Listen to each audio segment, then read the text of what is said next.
This is Darby Allen, and you're watching AEW Insider. What's up, peeps? We're back. As always, I'm your host, Lee Benson. Thank you so much for joining us for our YouTube edition of the AEW Insider. Remember, if you don't see me on here, definitely check out our podcast because I'm always putting out shows. I put out one last night with the predictions like this show, but also different news stories about how AEW is working on their second TNT show, what happened to and where is the modern day Maharaja since his return. Triple H gave his thoughts and insight on re-signing Drake Maverick, new SmackDown female champions, and so much more. So make sure you check out the podcast on all major podcasting platforms under the AEW Insider. In this show, I got the NXT In Your House predictions. The WWE Performance Center Stalker returned again. It's just been crazy. So let's start it out with AEW. Now, it has been revealed FTR, aka The Revival, is on AEW, but they never signed a full-time contract. Cash Wheeler and Dax Harwood are apparently on handshake deals with All Elite Wrestling. This is likely to change, but it seems to be the case right now. They are permitted to take independent shows and dates, and that begs the question where they would work right now, though, even if they had a chance to. Some companies are starting to look out dates in a couple of months, but nothing's happening right away. On the WWE. These are my predictions and thoughts of NXT In Your House. I think this match will be on the pre-show.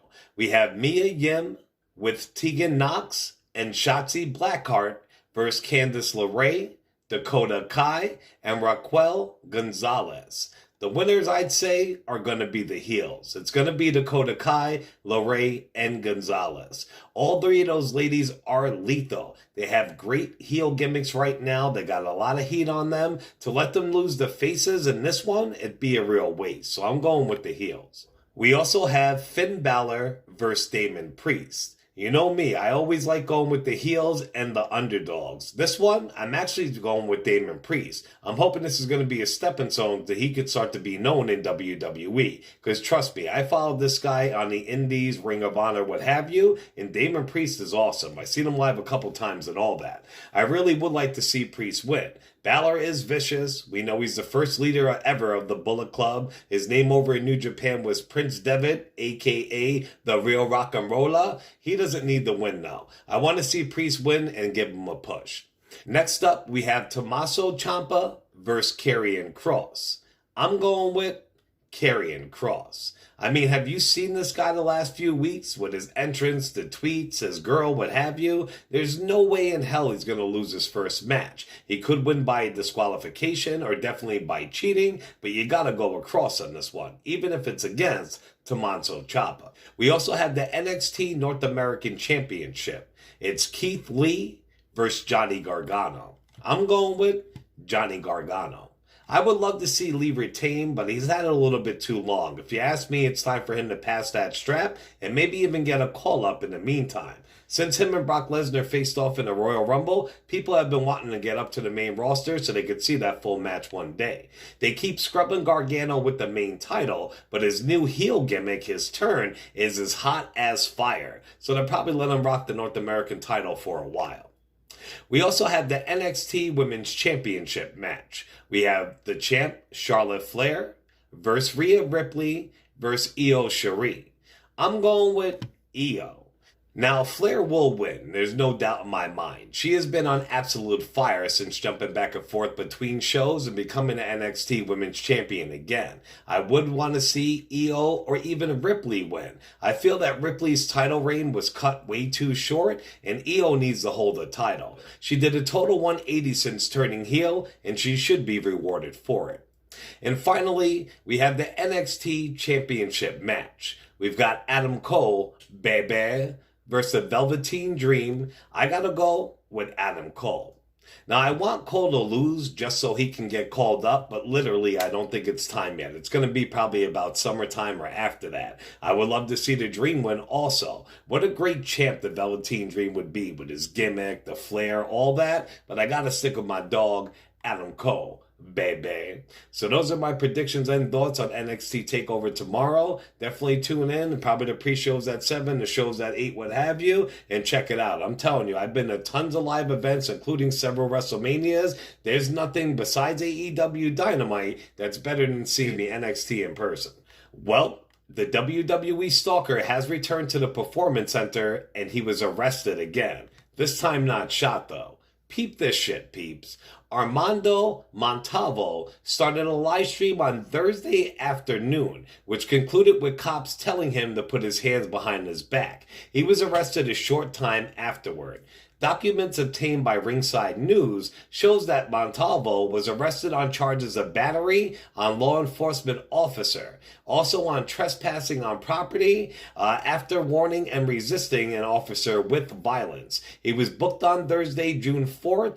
Montalvo's bond comes to about $2,750 after adding up all 3 charges. Records indicate he hasn't been able to post bail yet. If you ask me, this guy is a dangerous loose cannon. He was literally shot in the chest in 2015 outside of there, and he keeps fucking coming back. He even assaulted an officer this time. If they do not deal with him, nip this motherfucker right in the butt, he literally will kill a WWE employee one day. Well, I reported on my last show how WWE was treating their NXT stars during live taping. It was not good from what it's been said. A WWE Superstar showed some love to the NXT crew. An NXT star was talking to somebody backstage about how great it was of Nikki Cross to actually bring a bunch of pizza as a token of her appreciation for the crew, the NXT, and the staff. So she went in her own pocket and provided everybody food while they were there, and that's very cool of her. I also reported on my last show that Adam Cole might be jumping ship once his contract expires in a couple months. Well, now Wrestling Inc. says, in an update to a recent headline indicating that Adam Cole's contract is set to expire this summer and that he hasn't come to an agreement with WWE on a new deal and that he might jump ship. The report is actually false. The person heard from multiple sources that Cole actually signed a 3-year contract with WWE sometime last year. Now that makes total sense to me because we all know after the AEW boom that WWE was trying to lock down their talents in contracts. People whose contracts weren't up for 2 years, a year, 6 months, they were trying to get them to resign on the spot years ahead of time for a multi-year deal. So it looks like Adam Cole took them up on it, and I don't blame him one bit. Bad. Well, it looks like Bray Wyatt is a huge fan of Netflix's The Witcher, and he might be looking for a side gig. He tweeted to the show and said, "Dear Witcher at Netflix, if you need someone to play the role specifically, I know a guy who could pull it off. P.S. It's me, quite literally."